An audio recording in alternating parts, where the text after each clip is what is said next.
Hipócrates va a ser el primer personaje a quien se le va a atribuir que empleó un instrumento algo rudimentario, que es el que se muestra en imagen, y a través de este instrumento él pudo explorar a través de los orificios naturales del cuerpo. ¿A qué orificios me refiero? Tanto a las fosas nasales, a los oídos, a la vagina y también el ano. Entonces él pudo acceder por estos orificios para poder ver el interior. Luego nos vamos a situar en los años 500 después de Cristo. Aquí vamos a encontrar al Talmud babilónico. Este va a ser encontrado en la India y en este Talmud se van a encontrar algunas descripciones rudimentarias del uso de algunos instrumentos. Entonces, esos instrumentos van a tener una especie de espejo, los cuales van a reflejar la luz y también van a poder observar a través de los orificios, del cuerpo humano, como el ano o como la vagina. Luego vamos a tener a otro personaje, quien es Abucalsis, y es a este personaje a quien ya se le atribuye un uso claro de estos instrumentos, ya que él va a dejar la data en un libro. Luego, bueno, él se centró específicamente en explorar el cuello uterino. Luego tenemos, en cuanto al siglo XIX, a Bossini. A Bossini se le va a atribuir ser el inventor de lo que se conoce como el conductor lumínico. Este conductor lumínico va a poseer tres partes. La primera va a ser una fuente de luz y él utilizaba como fuente de luz a la vela. También va a tener una parte mecánica y también una parte óptica. Entonces, a través de este instrumento, él pudo realizar una cistostomía y también pudo extraer algunos cuerpos extraños del cuerpo humano. Luego vamos a tener a Desormeaux en el año 1853 y a él se le va a denominar el padre de la cirugía endoscópica. ¿Qué hizo él? Él vio el invento de Bossini, pero como notó que se podía mejorar este invento, lo que hizo él es mejorar la parte lumínica. En esta parte lumínica, él ya no utilizó la luz de la vela, porque esta luz de vela no tenía tanta potencia, sino que él va a utilizar una lámpara. Y también, bueno, después de haber realizado esta mejora en cuanto a la fuente de luz, también va a mejorar la parte mecánica, ya que va a hacerlo más delgado y también le va a otorgar cierta angulación.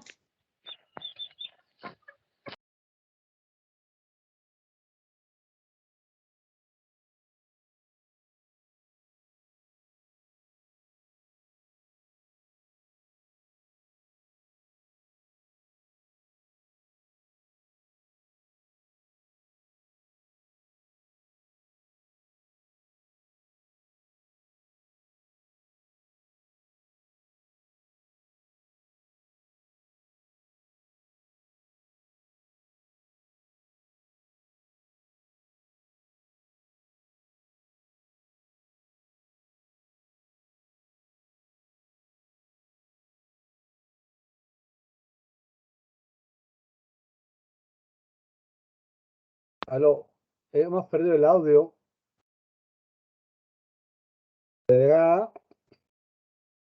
Sí, parece que se ha ido la conexión de la compañera. Seguramente ahorita se une, doctor. Si no, la voy a llamar.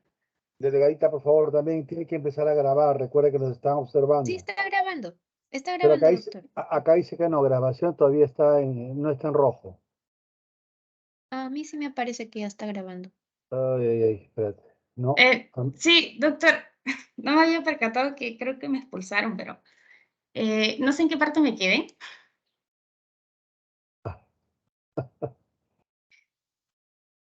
¿Puedes poner tu slide para decirte dónde? Sí, doctor, un momentito, no me había percatado que ya no estaba en la reunión, yo seguía hablando. Ya, doctor, ¿en qué parte? La siguiente. ¿Era aquí? No, la siguiente. El siguiente slide. ¿Aquí? No, uno antes. ¿En el siglo XIX? Acá sí. Desormeaux se había dado cuenta que Bossini había empleado vela y él empleó métodos lumínicos que eran de mejor calidad. Sí, ahí te quedaste. Ok, doctor, está bien. Ya, entonces, él, bueno, a él se le ocurrió la idea de mejorar la parte lumínica y ya no empleó la vela, sino va a emplear una lámpara. Y esta lámpara funcionaba a base de petróleo, o también mencionaba que se podía usar aguardiente o así algunos líquidos que podrían servir como combustible.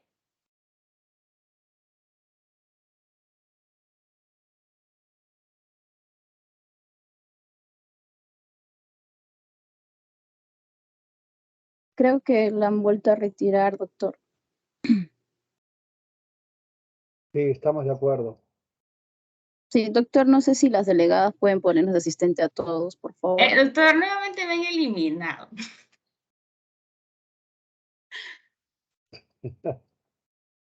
Doctora Río Janampa, a ver, vamos a ver qué hacemos con... Doctor, en todo caso se podría poner de asistentes a todos los alumnos. El que Ya, ha creado la Sí, reunión. por favor, doctor. Sí, por favor. Ya, ahorita lo voy a hacer, chicos. Voy a ir haciendo, tengo que hacer uno por uno.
Ya, doctor, creo que ya puedo continuar.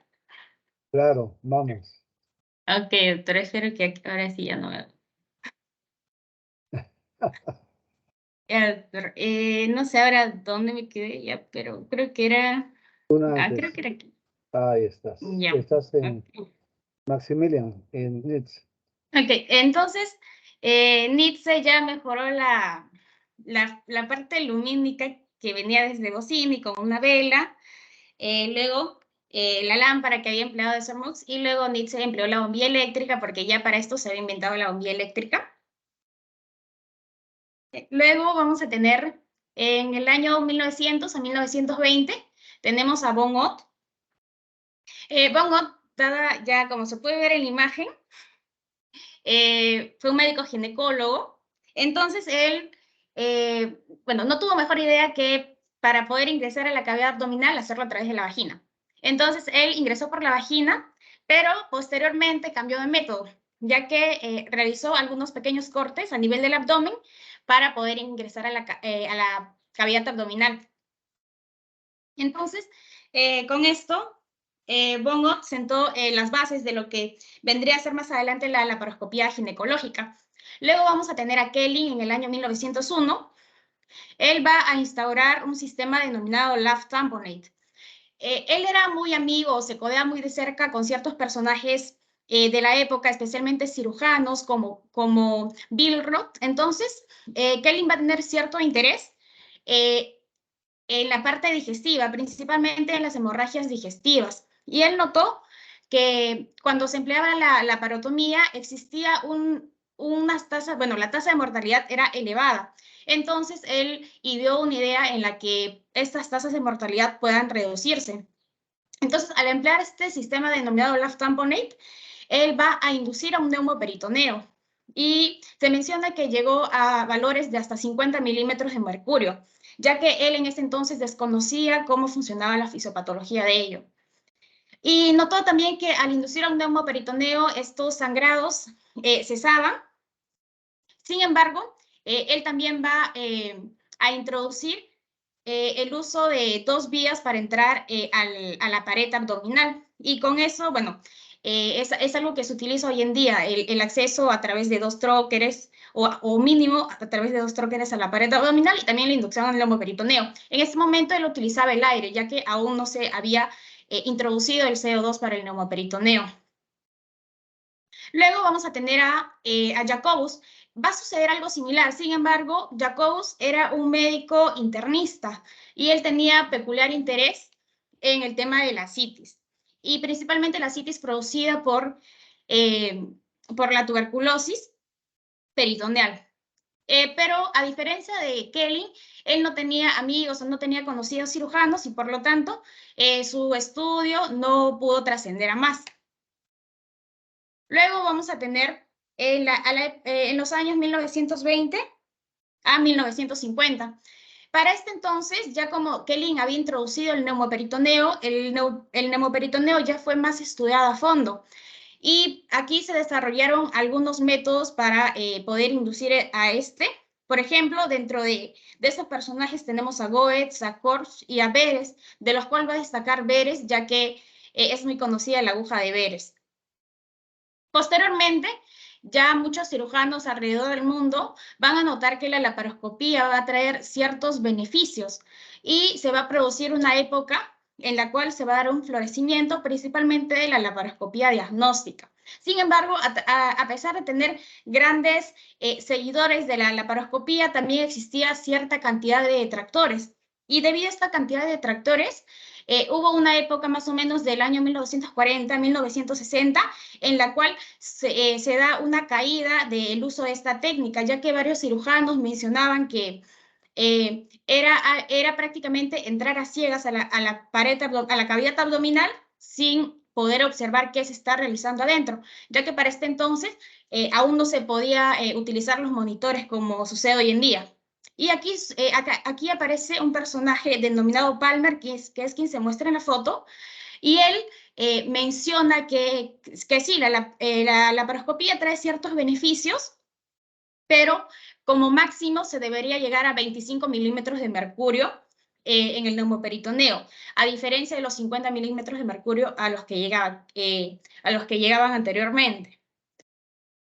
Luego tenemos en los años 1950 a 1980. Para ello ya sucedió la Segunda Guerra Mundial, entonces nos vamos a encontrar en un contexto de la post-Segunda Guerra Mundial. Y aquí ya va a existir una revolución de las imágenes laparoscópicas. Y aquí vamos a encontrar algunos personajes. Por ejemplo, vamos a tener a Hopkins. Hopkins va a perfeccionar el lente laparoscópico. También vamos a tener a Storrs, quien, como habíamos mencionado, hasta este momento se había empleado la bombilla. Sin embargo, esta bombilla, al ser usada durante un periodo de tiempo, esta se calentaba y producía quemaduras a los pacientes. Entonces, Storrs se dio cuenta de esto y mejoró este sistema de luz y empleó un sistema de luz fría para evitar estas quemaduras. Luego vamos a tener a Sem. Él era un médico ginecólogo. Entonces, él va a desarrollar un aparato de insuflación automática y este aparato nos permitía registrar tanto la presión intraabdominal como también el flujo de gas. Y debemos de tener en cuenta que para esta época ya se había introducido el uso del CO2 para inducir al neumoperitoneo y el encargado de introducirlo fue Zolikov. Posteriormente, en los años 1955, vamos a tener a Soulas.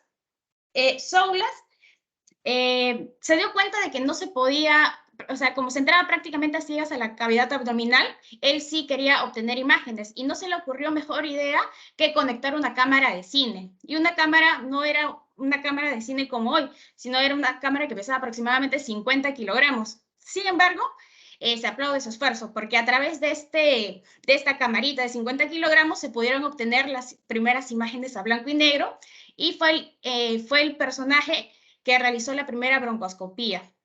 Posteriormente, en los años 1960, vamos a tener a Bercy y a Neshat. Ellos al ver que sí, que bueno, era una gran idea poder obtener imágenes, ellos hicieron lo mismo, pero perfeccionando. Ya no emplearon la cámara de 50 kilogramos, sino que ellos emplearon una cámara de televisión en miniatura. Y esta cámara la adaptaron a la punta del endoscopio. Entonces, con este instrumento, ellos pudieron realizar las primeras videolaparoscopías. Luego vamos a tener a Hayson, quien mencionaba que existían algunos riesgos de realizar la laparoscopía y él hizo algunas modificaciones y esa técnica la llamó la laparoscopía abierta. Posteriormente, en el año 1981, tenemos a Sem. Fue un médico que le gustaba realizar muchos inventos y él contribuyó con diversos artefactos para la laparoscopía y fue el primer médico en realizar la primera apendicectomía laparoscópica. En el año 1985 vamos a tener a Eric Muge. Eric Muge fue el primero en realizar la colecistectomía laparoscópica a través de un instrumento denominado galoscopio. Claro que para esa época fue criticado por muchos médicos de la vieja escuela, quienes decían que prácticamente solo a una persona que carecía de raciocinio se le ocurría hacer este tipo de operaciones. Sin embargo, se le dio la razón al pasar los años, ya que él demostró la validez de su técnica y también de los beneficios en un congreso que sucedió más o menos a los 7 años después de haber realizado esta primera colecistectomía. Luego la laparoscopía se extendió a lo largo del mundo y el Perú no fue la excepción. Según los registros a los cuales pude acceder, se menciona que en el año 1990 se realizó la primera colecistectomía laparoscópica en nuestro país. Y para llegar a realizar esta primera colecistectomía laparoscópica fue un poco difícil, ya que los médicos Irigoyen y también el Castillo sufrieron para obtener los instrumentos. Sin embargo, debido a que tenían contactos en el extranjero, lograron gestionar ello y se pudo dar la primera colecistectomía laparoscópica. Esto fue en el Hospital Cayetano Heredia, según data la fuente que leí, y luego se realizaron ya gran cantidad de operaciones laparoscópicas, de las cuales ellos dejaron registro en un artículo que se publicó el año siguiente, es decir, el año 1991. Y con esto ya se dio inicio a la laparoscopía en el Perú. Y eso sería todo por mi parte. Muy bien. Bien.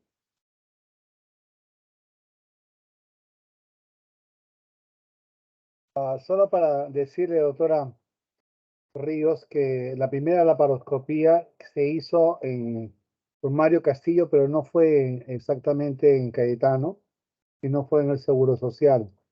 Mario Castillo es un amigo, todavía está vivo, ¿no? Y lo hizo en el seguro porque tenía las condiciones técnicas.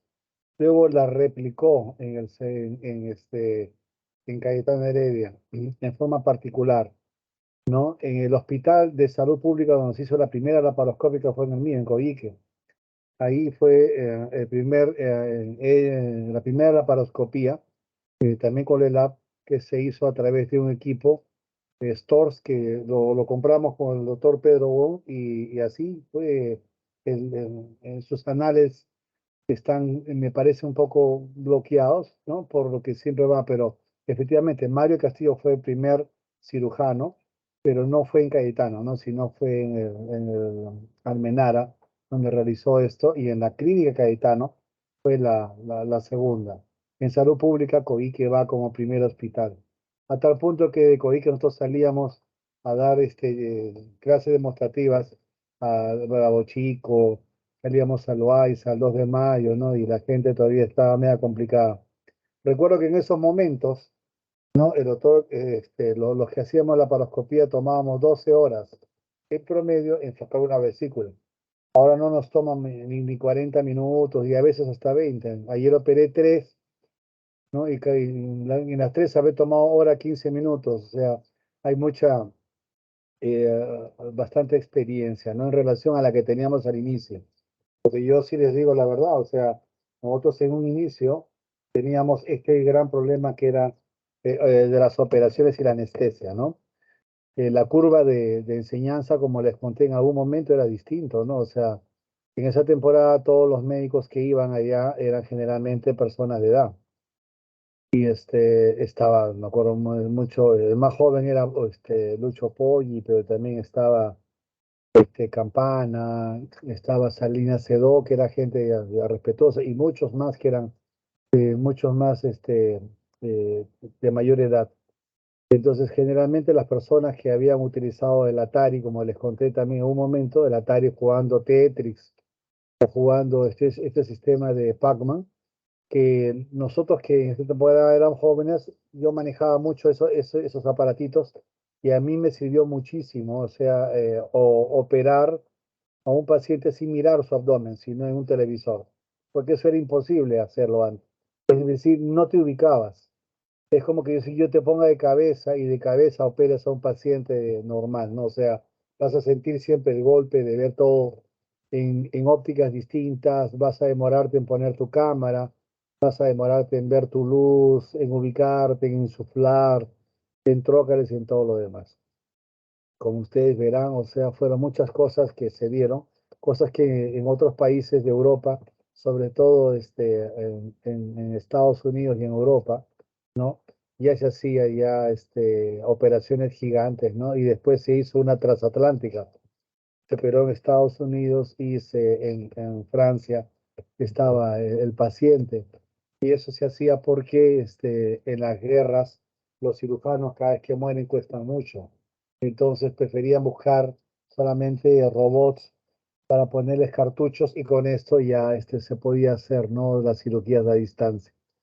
Bueno, se ha hecho una buena recopilación de varios siglos, pero efectivamente, ¿no? Yo también soy testigo y quiero ser honesto, o sea, yo vi cómo en el hospital Loaiza, un maestro mío, cuando yo estaba llevando el curso de gastroenterología, el doctor Mario Castillo Lindley, que no es Mario Castillo, sino es Castillo Lindley, era un gringo, él nos hacía las endoscopías guiadas, o sea, ponía anestesia local, ingresaba con un tubo, ¿no es cierto?, como una mini incisión, y metía un tubito y veía el hígado, de manera que podía sacar una pequeña biopsia, y eso a mí me parecía, digamos, altamente interesante y muy científico, porque decía, no, ¿cómo es posible que no hayamos desarrollado esto para todo? ¿No? Y me parecía tan sencillo, porque solamente se utilizaba dos cosas. La camilla, usted lo ponía en Trendelenburg, en Fowler, o sea, le daba varias posiciones, y con eso usted lograba hacer todo lo que quería, ¿no? O sea, los intestinos se movían, y usted tenía lo que quería. Y lo demás era simplemente meter el tubito, tocar el órgano y morder desde afuera.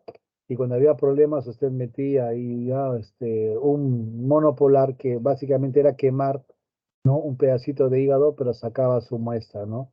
Espectacular sistema que veía, ¿no? Avanzado para esa época, hablo del año, puede ser 77, 78, pero él, el autor, era la única persona que se atrevía a hacerlo, ¿no? Y después ya viene todo lo demás, como ustedes verán, ¿no? Hemos avanzado bastante, seguimos avanzando. El mundo ahora es de los jóvenes, ¿no? Que ahora todo lo hacen laparoscópico, pero cuando se les complican las cosas, o sea, empiezan, cuando abren una barriga como que no la desconocen. Uno porque ya no llevan un curso de anatomía. Nosotros llevábamos anatomía en 12 meses. Ustedes creo que hacen en 3 o en 4 y por mucho. Entonces, cuando algo se les complica y tienen que abrir, ya la cosa se pone fea. Muy buena exposición, doctora, me ha gustado. Todo lo que ha dicho tiene que escribirlo. No voy a, en su informe, cuando esté por escrito, en su monografía, no me ponga las fotos. Todo lo que ha dicho está muy bonito. Creo que va a servir bastante y le va a gustar mucho al doctor Blas y también al señor decano. Adelante, por favor. Ahora sí, me parece, Rosales.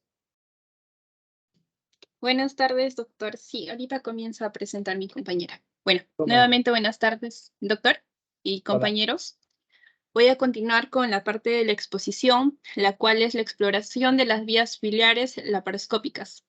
En otras palabras, esta técnica de la laparoscopía nos va a servir para poder visualizar tanto la vesícula biliar como las vías de esta, ¿no? Recordando un poco de las cirugías pues, que se desarrolla a nivel gastrointestinal mucho más comunes en el Perú, vamos a encontrar pues que tenemos justamente al ECOLAP. Y entre las patologías pues, más comunes que son para usar tenemos a la colecistectomía laparoscópica, que es el uso principal de. Entonces, ¿en qué consiste esta técnica o esta cirugía mínimamente invasiva? Vamos a ver qué es la extirpación de la vesícula como resultado o como opción de tratamiento a una colelitiasis. Vamos a utilizar claramente instrumentos de esta técnica, que sería pues la cámara de video para poder visualizar las estructuras. Los trócares, que van a ser pequeños puertos que sirven de acceso del exterior hacia el interior, valga la redundancia, ¿no? Estos, como bien dice, son instrumentos pues, de acceso que van a tener una diferencia entre diámetros, diferencia de longitud, de acuerdo al uso que nosotros le podríamos dar. En la actualidad vamos a ver que el de mayor uso pues va a ser la que solo, valga la redundancia, monouso, ya que antiguamente se usaba las metálicas, que se las podía esterilizar y volverlas a usar. Este trócar o trócares en general van a poder ser usados a través de ciertas incisiones pequeñas, las cuales nos da pues cierta ventaja, ¿no? Que se va a dejar poca cicatrización y vamos a ver que hay un menor periodo de recuperación, ¿no? El paciente va a estar mucho más óptimo y estéticamente se va a visualizar mejor. No va a haber necesidad de abrir el abdomen como una laparotomía para la visualización de estos, ¿no? Es una opción, como bien dice el nombre, mínimamente invasiva a una cirugía convencional. Y como mencionaba hace un momento, pues la patología de opción o la que nos da con mayor uso en el Perú va a ser la colelitiasis, ¿no? Recordemos pues que esta es una inflamación por litos que se van a formar en lo que va a ser en la vesícula biliar o la posición entre las vías biliares, ¿no? Es un trastorno digestivo que, que se va a dar debido a la incapacidad del organismo, pues para mantener ciertos solutos. Es por ello que nosotros vamos a encontrar pues diferentes tipos de litos, ¿no? Como ya sean de colesterol o uracilos de calcio en un estado soluble. Siguiente, por favor. Entonces, para poder explicar la técnica, en primer lugar quisiera mencionar pues que vamos a tener dos escuelas, la técnica francesa y la técnica americana. ¿En qué se van a diferenciar ambas escuelas? Va a ser en la posición que va a tomar el paciente y en la posición pues que va a tomar el médico cirujano. De esta manera tenemos la primera, que sería la escuela francesa. Como podemos ver en el diagrama, el paciente pues, se va a encontrar en una posición Fowler, o también llamada posición ginecológica, donde va a tener las piernas abiertas. Y en este espacio pues, abierto es donde el cirujano se va a ubicar. Se dice pues, que va a tener mayor cercanía a el ayudante del cirujano, pues se localiza en la parte izquierda. Y aunque en el diagrama podemos ver que solo se va a tener un monitor, en sí esto es muy variante, no se puede tener dos monitores así como en la americana, no es rígido. Por otro lado, lo que mencionaba de la escuela americana o técnica americana, vamos a ver pues a un paciente de igual manera en un Trendelenburg invertido y la posición del cirujano va a ser al lado izquierdo. Y por otro lado, el ayudante lo vamos a encontrar en el lado derecho. Una de las diferencias, o mejor dicho, para la posición de los trócares, también vamos a usar lo que va a ser el principio de triangulización, o algunos le llaman en diamante, ¿no? Que lo voy a explicar de acuerdo se va mencionando o proyectando lo que va a ser el video. Comienza, por favor, el video, Brit.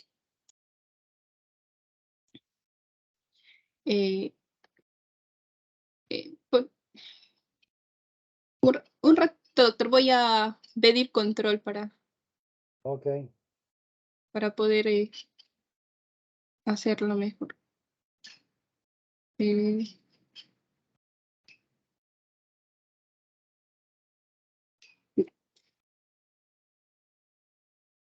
Ok.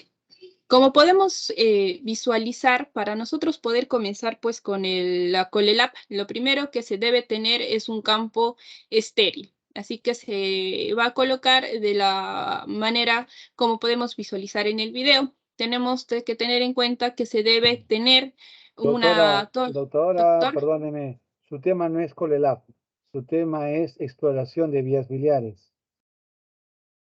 No tiene nada que ver con COLELAP. El tema es exploración de vías biliares.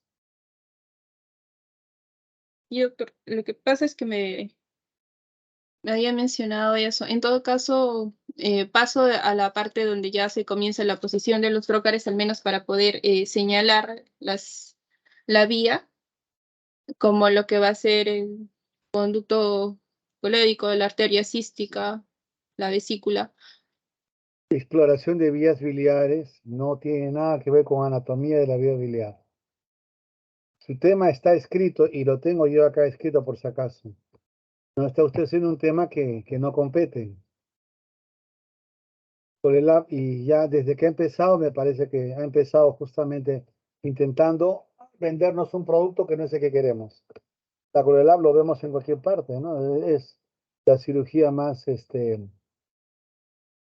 la que más se ha avanzado y la que más se hace a nivel del mundo. Con eso empiezan los estudiantes a hacer sus vesículas, pero no es lo que se le ha pedido. Exploración de vías biliares es cuando usted tiene un cálculo en el colédoco o un tumor o parásitos en el colédoco, y eso es lo que quería ver. Yo quería ver parásitos, un cálculo y cómo usted entraba a través del cístico o a través del colédoco a sacar esos cálculos, ¿no? ¿Ha hecho ese tema? No. No, doctor. Ok, He hecho lo doctora. con el Entonces, ok, no necesitamos el tema, gracias. Está sin nota por si acaso, doctora, ¿ya? Seguimos con el siguiente tema, por favor.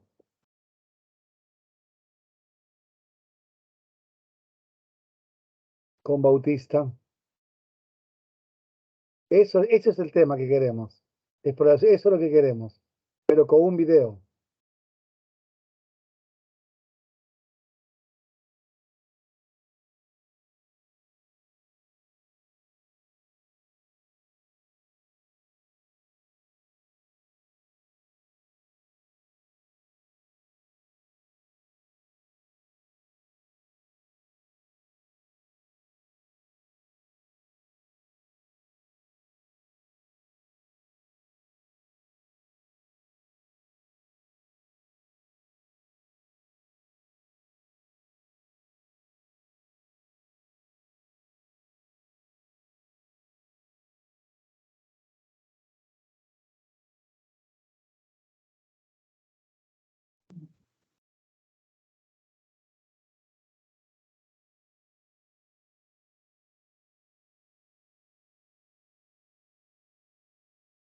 Bueno, doctor, ¿se me escucha?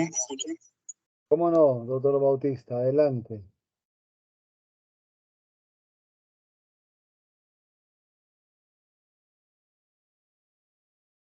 Bueno, de manera introductoria podemos mencionar que yo hablaré sobre la hernia, reparación de la hernia inguinal por la laparoscopía, ¿no? Hablando de manera introductoria, podemos mencionar pues que esta técnica laparoscópica para el reparo de las hernias inguinales aproximadamente se dio a principios de los años 90, ¿no? Y pues en comparación a otras hernias de la pared abdominal, las hernias inguinales pues corresponden a un porcentaje más o menos aproximadamente del 75% de todas las hernias dentro de la pared abdominal, ¿no? Por otra parte, se hace referencia en la literatura que la primera laparoscopía de una hernia inguinal fue descrita por Herr en el 82 y en el 92, pues, Arregui y sus colaboradores describen la técnica del TAP, ¿no? Que es la reparación transabdominal preperitoneal, ¿no? En ambas técnicas lo que cobra sumamente importancia es identificar bien las estructuras anatómicas, ¿no? A ver, un momento.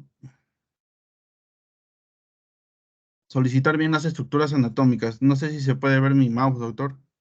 Sí, sí, muy bien. Bueno, principalmente pues hay que tener en cuenta que de una manera didáctica podemos mencionar una parte que es superior al canal inguinal, inferior al canal inguinal, ¿no? Dentro de esto, en la parte superior eh, podemos encontrar, pues, bueno, acá no se aprecia muy bien, pero eh, de la parte superior podemos observar lo que vendría a ser, pues, no sé cómo poder marcar acá, a ver.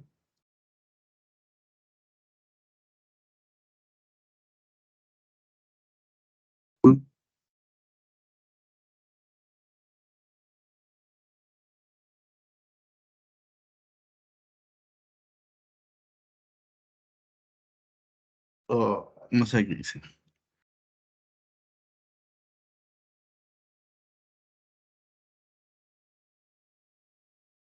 Em,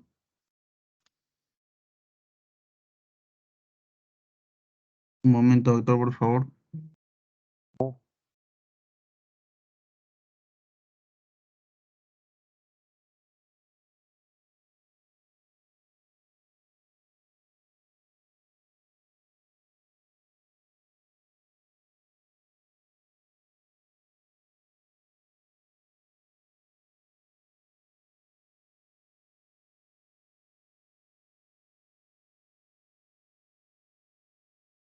Doctor, ¿se me escucha? Sí, sí, muy bien.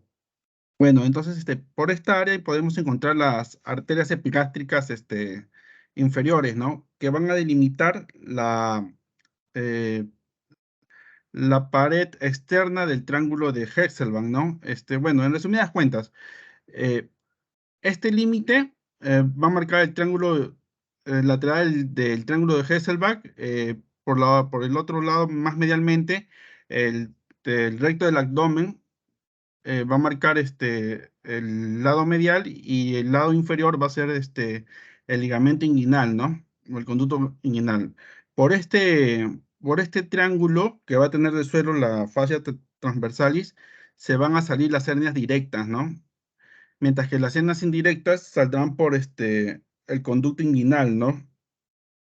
Y por otro lado, encontraremos también las hernias crurales o femorales, que se encontrarán inferiormente del canal inguinal, ¿no? Que estará entre el van femoral, ¿no? Entre el nervio, arteria y vena femoral, más colocado, bueno, colocado sobre el ligamento de Cooper, ¿no? El ligamento pectíneo, ¿no? Por encima del ligamento pectíneo se encontrará el orificio, pues, crural, ¿no? Por donde saldrán las hernias crurales y femorales, ¿no? Eh,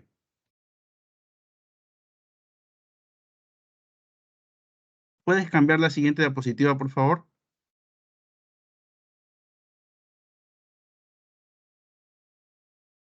Bueno,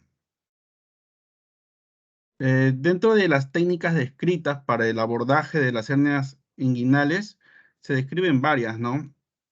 Tenemos las técnicas de Maya, como la de Soldis o la de Bassini, ¿no? Y todas sus variantes, la descrita por De Sarda, y las técnicas abiertas con Maya, ¿no?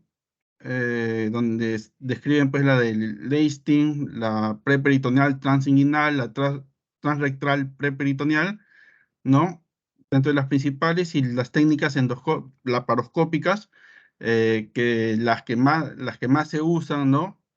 Es la TEP y la TAP, ¿no? Que serían la laparoscopía extraperitoneal total y el reparo transabdominal preperitoneal, ¿no? Siguiente, por favor. Bueno, dentro de la TAP y la TEP, las indicaciones que solicitan para el reparo de estas hernias, pues uno que sea una hernia primaria o una hernia recidivante, ¿no? Y es recomendable que las hernias sean bilaterales y se recomienda, mejor dicho, si en hernias bilaterales y recidivas, ¿no? Por otra parte, se contraindica cuando el procedimiento va a ser por anestesia general, ya que suelen ser anestesias mayores ambulatorias, ¿no? Estas técnicas, ¿no? Y no es necesario el uso de anestesia general, más bien se usan anestesias regionales o locales, ¿no? Eh, También está contraindicado en presencia de una hernia estrangulada con contenido intestinal, ¿no? Y si previamente se han usado técnicas de TEP o TAP, ¿no? En el paciente.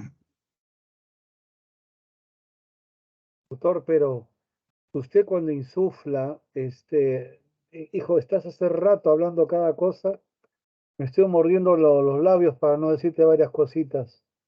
No sabes los nombres de las personas, no sabes decir Liechtenstein, o sea, los nombres. Pero ya, aunque no sepas algo de alemán, y no te lo vamos a pedir, lo que sí tienes que saber es que estas técnicas tienen que utilizar anestesia general. ¿Por qué? Porque esto no es cirugía abierta. La cirugía abierta sí necesita una técnica sencilla, que es anestesia regional, una raquidia o una peridural. Pero acá usted cuando insufla con CO2, insufla 14 litros. ¿Y qué pasa cuando entran 14 litros a la cavidad abdominal? ¿Qué pasa con los intestinos? Puede producirse un hilio, ¿no es cierto?, paralítico, por el hecho mismo de estar ingresando, ¿no es cierto? O sea, una gran cantidad de CO2. Solamente se utiliza regional con neuroleptoanestesia en personas que tienen muchísima habilidad. Nosotros, por ejemplo, yo hago todas las vesículas de verdad, las vesículas las hago con regional y salvo pacientes obesos con índice de masa corporal más de 40%, o sea, uno que pesa más de 130, 140, no, u otra enfermedad asociada, no utilizo generales, pero para las clases y las prácticas lo que usted ha dicho es se utiliza anestesia regional y no es verdad. Pregunte usted, todas las técnicas que utilicen la paroscopía tienen que ser generales en el inicio y cuando se está haciendo entrenamiento. ¿Ok? A ver, siga, por favor. Me interesa que hable de la TEP y el video ojalá que sea de la TEP. Siguiente, por favor.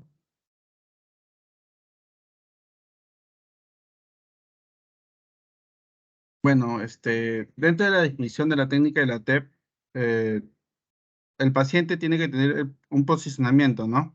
Que se conoce como la posición de Trendelenburg, ¿no? Donde la paciente se inclina de 30 grados, ¿no? Para el mayor abordaje dentro de la cirugía, ¿no? Eh, por otra parte, también mm, se va a abordar el espacio extraperitoneal, ¿no? En la técnica de TEP, ¿no? Mediante incisión subumbilical hasta la lámina anterior de los rectos anteriores, ¿no? Los cuales se separarán y se introducirá el trócar, ¿no? Y la posición de los trócares van a ser en línea media. La colocación de los otros dos trócares serán en línea media, ¿no? Eh, Se colocarán más o menos entre el ombligo y la sínfisis del pubis, aproximadamente a 3 a 4 centímetros de distancia, ¿no? Siguiente, por favor.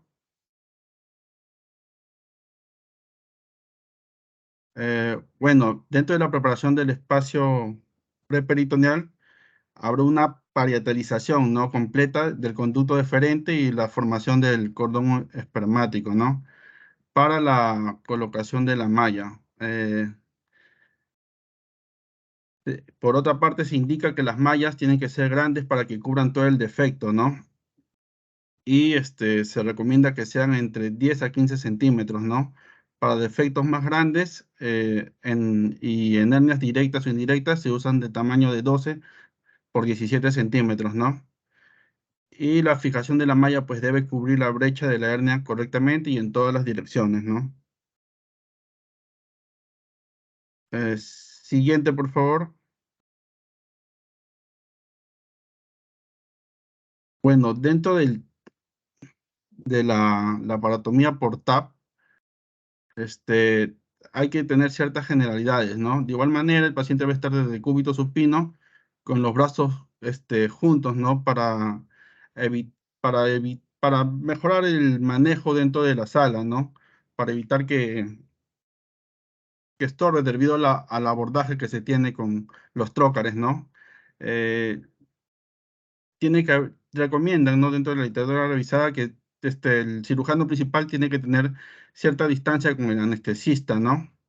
Y también eh, este, el paciente también tiene que estar en posición de Trendelenburg y una rotación lateral, ¿no? Entonces, a partir de acá, Doctor, perdóneme. Doctor, esto no le corresponde a usted, esto le corresponde a un residente. Ya, inclusive cuando les envié el documento para que hagan la exposición, pedí 3 cosas, ¿ya? Y está escrito. Primero, que me envíen el video para saber si está bien o no lo que están haciendo. Segundo, no describan las técnicas porque esto es para residente. A usted lo que le interesa es ver un video con una técnica TEP y que me explique y que me encuentre el triángulo, ¿no?, de la muerte, el triángulo de Dunn, el triángulo de Hess y el triángulo de los vasos. Tenemos que ver cómo es que se ve una cirugía, ventajas y desventajas. Todo lo demás no le interesa, doctor. Eso lo hacen las enfermeras y los residentes. Le agradezco que lo ponga, pero en función a lo que queremos aprender, lo que usted está haciendo es no presentarme el video. ¿Puede dejar de hablar y pasarme el video, por favor? Técnica TEP, gracias. Seguro que no lo tiene. del A TAP ver, eso sí, ahí sí quiero ver cómo te defiendes.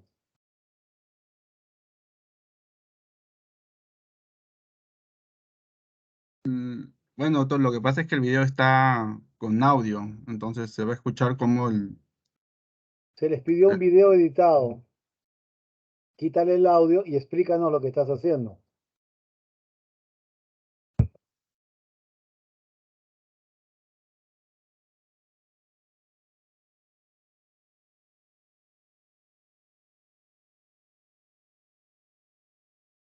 eh,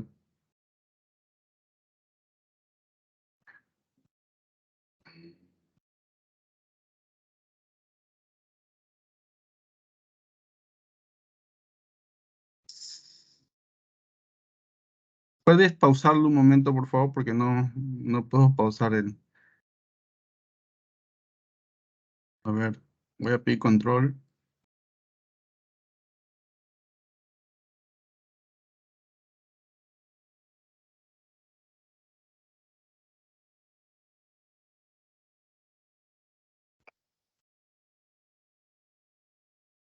Bueno, doctor, acá este es el video de una técnica laparoscópica TAP, ¿no? En primer lugar, pues... Uy, caramba.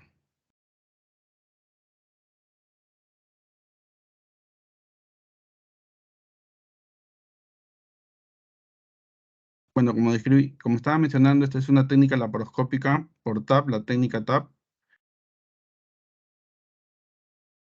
¿no? Primero, una vez entrando al espacio, a comparación la técnica extraperitoneal, el abordaje de la TAP es preperitoneal, ¿no? Entre el peritoneo parietal, ¿no? Va a entrar por ahí y de ahí se va, una vez entrando, el trocar va a entrar por el espacio umbilical y desde ahí va a insuflar, ¿no? Y para poder observar mejor la estructura dentro del peritoneo, ¿no? Posteriormente se va a ingresar los otros trócares, ¿no? Laterales uno en el lado donde está la hernia y el otro al lado contralateral, ¿no? Posteriormente se va a identificar la hernia. Si no me equivoco, este lado de acá sería el lado derecho de la hernia. A ver, vamos a... Uy, caramba.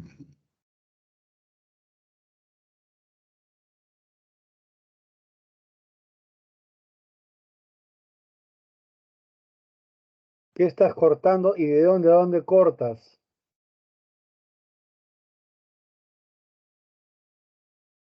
Bueno, Doctor, revise su trabajo, no tiene la menor idea de lo que está hablando. Ya tengo bastante tiempo, 32 de cirujano, para que se revise su trabajo, ya, o sea, no tiene la menor idea. Si usted por lo menos supiera que la espina ilíaca anterosuperior del lado derecho y el pubis, o sea, la espina del pubis del lado derecho, son los reparos anatómicos, me diría, entramos y lo primero que hacemos es cortar, ¿no? El peritoneo parietal desde la espina ilíaca anterosuperior hasta el pubis, y ahí empieza. En la parte posterior y hacia el fondo se ve el efecto que es la hernia, que después de esto se saca, ¿no es cierto? Se saca el saco, se ve el elemento y se distinguen los triángulos. Uno que se llama el triángulo de la muerte, que es el de Doom, que es donde no se ponen ahí las grampas, y el resto son los triángulos, los estándares. Se identifica el contenido, se ve si es directa o indirecta. Indirecta es cuando sale a través del anillo inguinal, ¿no es cierto?, profundo o superficial, ¿no es cierto? Y las directas son del triángulo de Hasselbalch, que ha descrito muy mal, ¿no? Y creo que con todo eso le vamos a dar una siguiente oportunidad en la siguiente vez. No tiene nota por ahora, ¿ya? Revise por favor todo.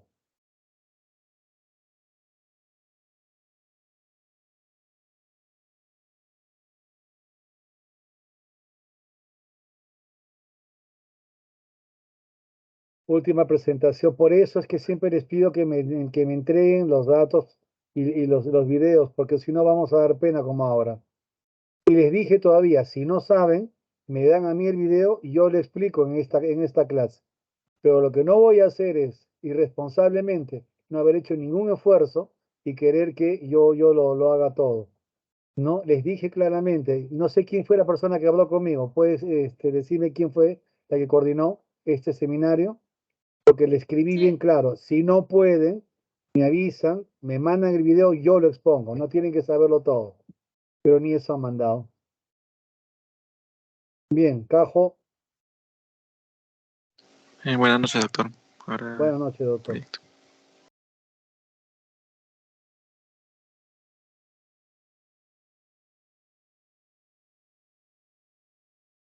Bien, buenas noches, doctor. Buenas noches, compañeros. Ahora voy a continuar la exposición hablando de la manga gástrica laparoscópica. Bien, la manga gástrica, también llamada tubo gástrico, gastrectomía vertical o tubular o sleeve gástrico, es una técnica quirúrgica y un método líder en lo que es la cirugía metabólica, que ha demostrado ser un método exitoso para lograr una pérdida de peso considerable en poco tiempo.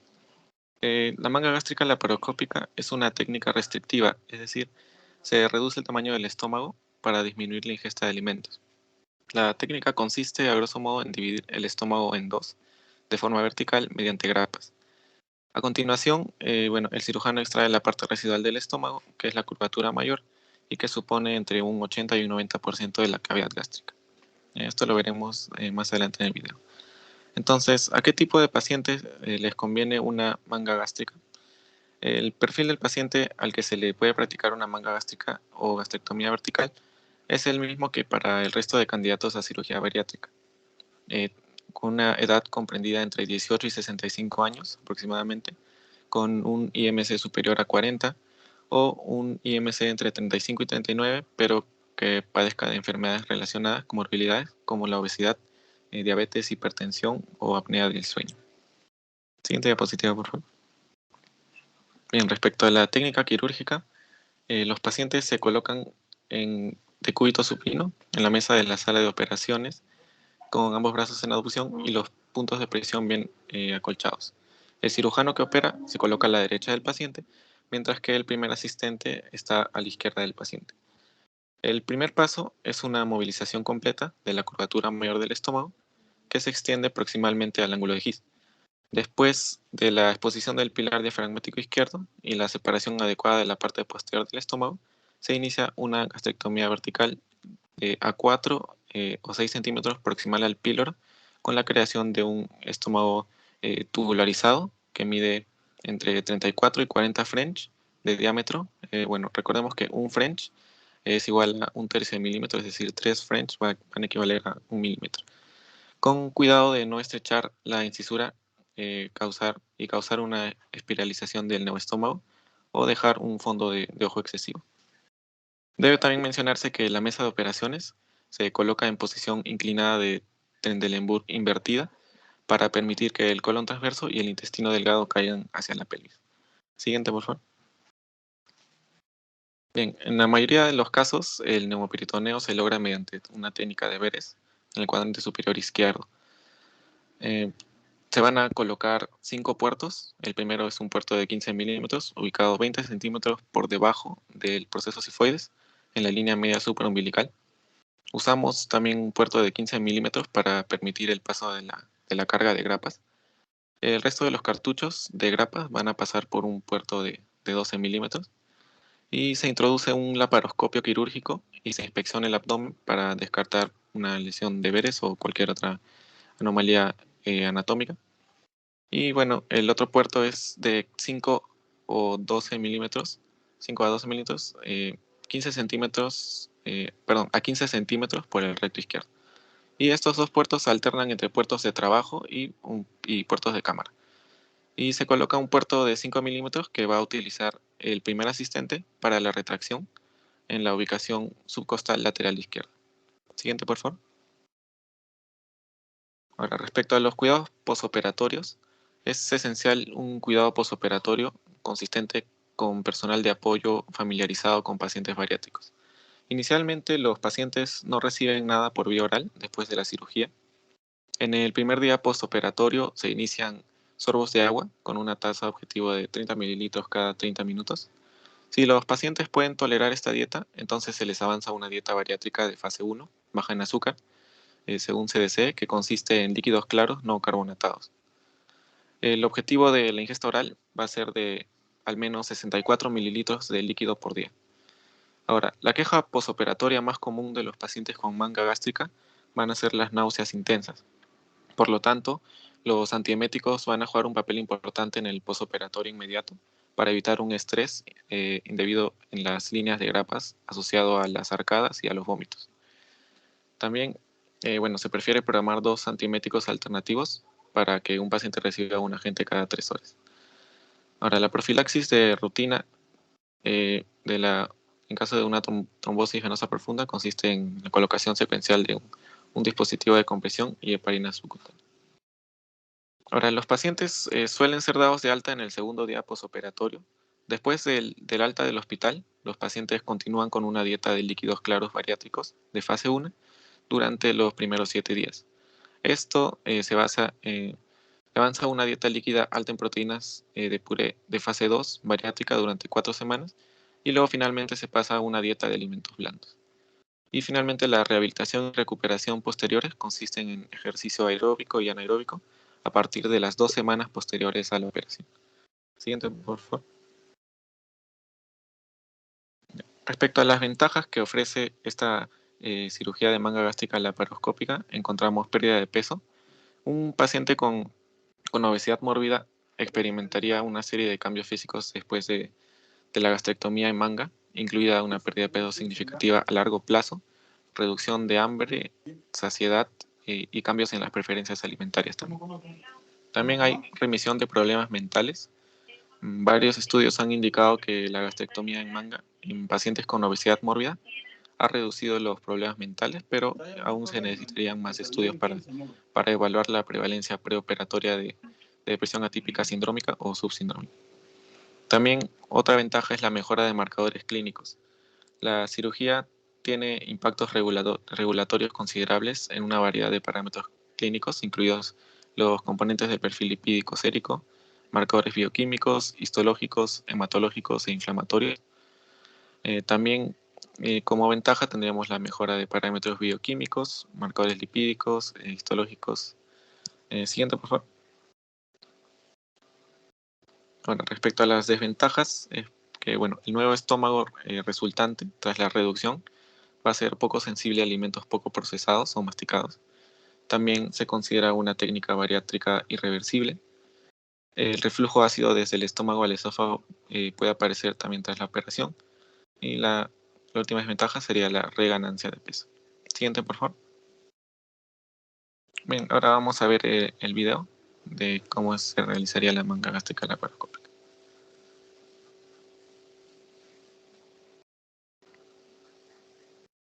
Ok, podemos ver, ya se están realizando las pequeñas incisiones en el abdomen y los trócares que podemos ver en el video sirven de paso para los instrumentos quirúrgicos y son colocados a través de las incisiones y también a través de estos mismos se colocan los instrumentos quirúrgicos para tener acceso a la cavidad abdominal. ¿Listo? Bueno, ahí están haciendo las incisiones.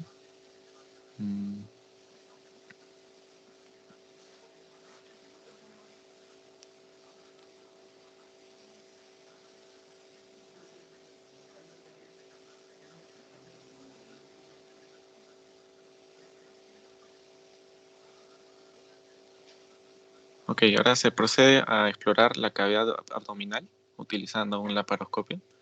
Se coloca, como vemos, un retractor del hígado para ver el estómago en toda su extensión.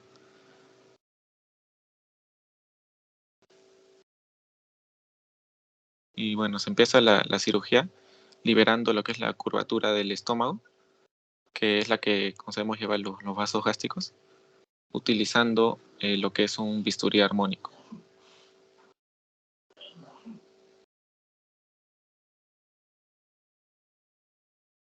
El bisturí armónico es un instrumento que utiliza energía ultrasónica para sellar y al mismo tiempo coagular los vasos y evitar sangrado durante la cirugía.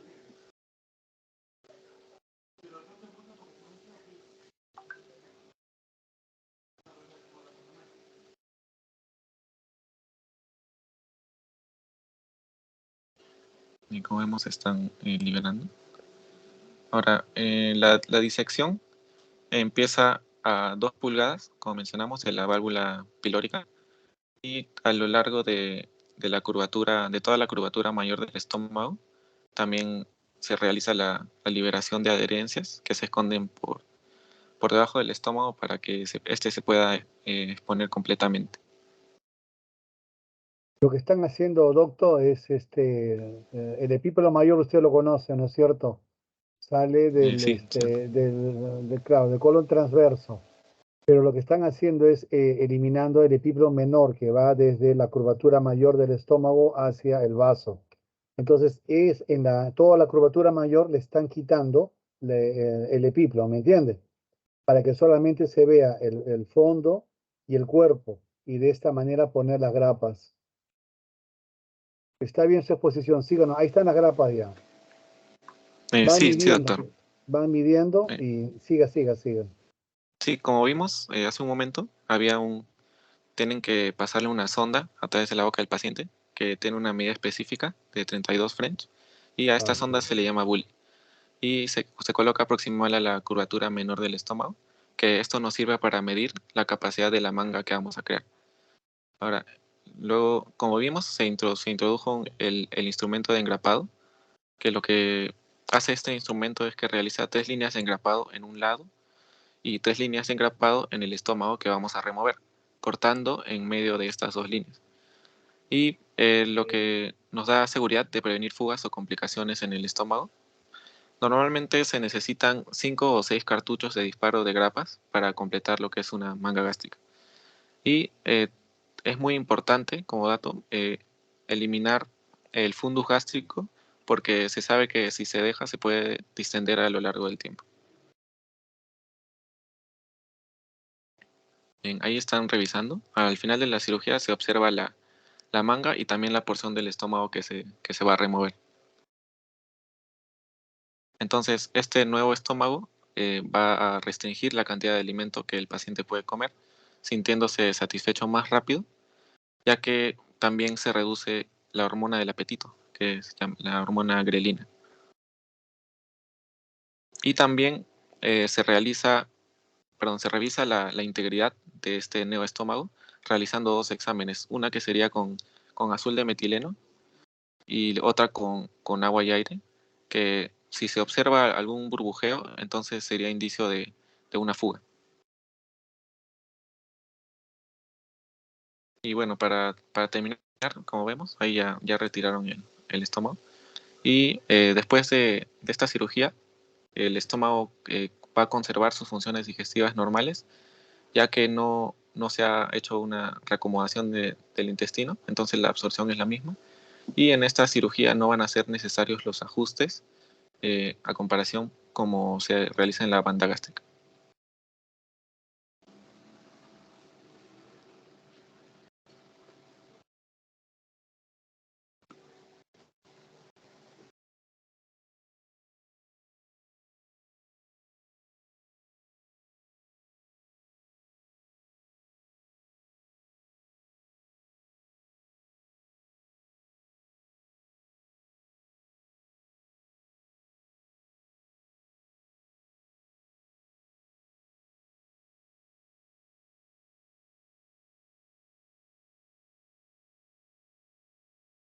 Bueno, ahí vemos cómo están ya realizando el retiro de los materiales quirúrgicos.